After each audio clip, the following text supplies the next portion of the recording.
Les 8 plus gros mystères de Bird Box révélés. Le film post-apocalyptique Bird Box est sorti fin 2018 et est rapidement devenu viral sur Internet. Cependant, il y a beaucoup plus de choses à savoir sur ce film qu'on ne veut bien le croire. Attention, spoiler partout. Numéro 1. Initialement, il était prévu que l'on puisse voir à quoi les créatures ressemblaient.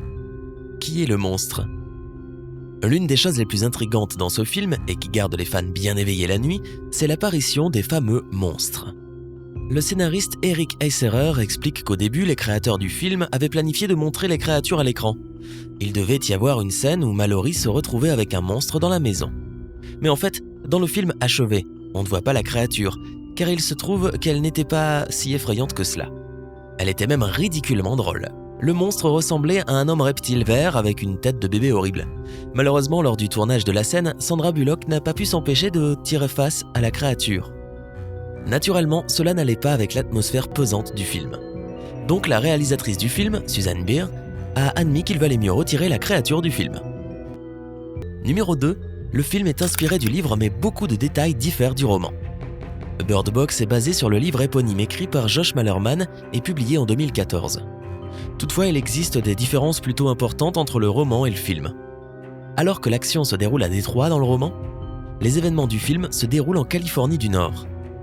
L'acteur John Malkovich joue le rôle de Douglas, un homme qui préfère se concentrer sur lui-même et boire, plutôt que de penser à l'apocalypse. Mais d'un autre côté, il incarne aussi souvent la voix de la raison pour ceux qui se trouvent dans la maison. Or, curieusement, ce personnage n'existe pas dans le roman. Dans le film, Tom est un personnage important qui reste avec Mallory et les enfants, presque jusqu'à la fin. Ils vivent comme une famille durant presque 5 ans après que le reste des habitants de la maison ont perdu la vie. Et ensuite, Tom se sacrifie pour donner une chance à Mallory et aux enfants de s'échapper. Malheureusement, Tom ne joue pas un rôle aussi important dans le roman. Il ne survit pas à la trahison de Gary. Dans le roman, Mallory reçoit un appel de Rick après la mort de Tom et passe 4 années à s'entraîner ainsi que les enfants pour son voyage vers le sanctuaire. Mais dans le film, Tom et Mallory ne savent rien du sanctuaire au début. Ce n'est que quelques années plus tard, 5, qu'ils reçoivent un appel de Rick. Et enfin, autre différence, mais pas des moindres, la fin du livre est légèrement différente de celle du film.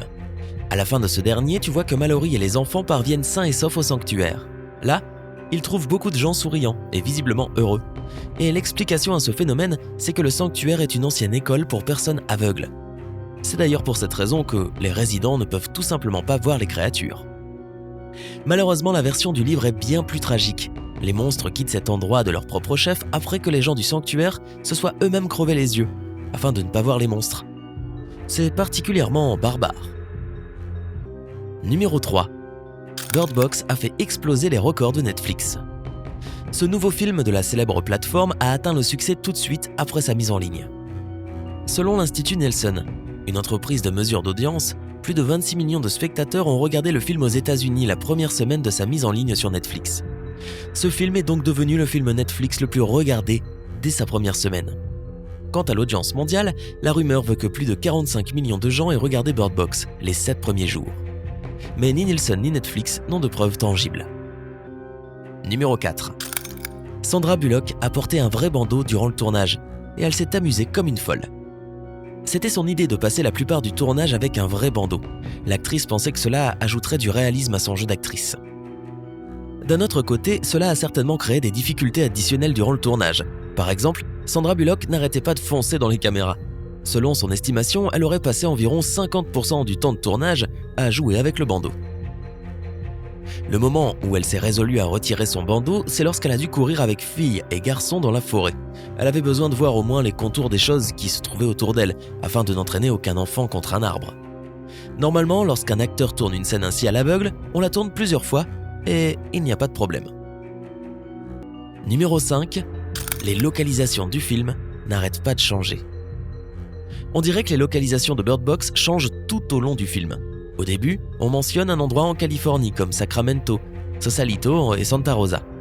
Mais quant au fleuve que Mallory et les enfants traversent, il est situé près de la frontière entre la Californie et l'Oregon, le fleuve Smith. Cependant, selon le journal San Francisco Chronicle, la maison où se trouvent les survivants est située à Los Angeles, et c'est dans le sud de la Californie. Numéro 6.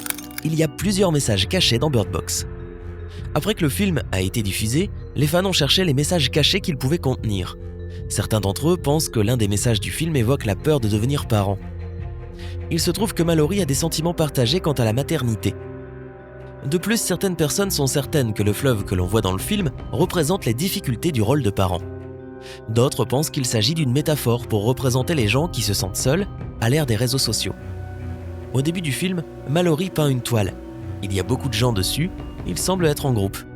Mais Jessica, la sœur de Mallory, remarque que ces personnes ont l'air très seules, même si elles sont proches les unes des autres. C'est ce qui se passe dans notre monde aujourd'hui. La réalité virtuelle et les réseaux sociaux remplacent la communication réelle. D'aucuns estiment enfin que l'idée principale du film tourne autour de l'importance de la famille dans la vie de l'individu. À la fin, Mallory semble comprendre cela aussi. Numéro 7. John Malkovich avait une drôle de connexion avec les oiseaux dans le film. Les membres de l'équipe de tournage ont été stupéfaits de constater que l'acteur était une sorte d'homme qui murmurait à l'oreille des oiseaux. John Malkovich n'avait aucune expérience en la matière, ni en domestication d'animaux.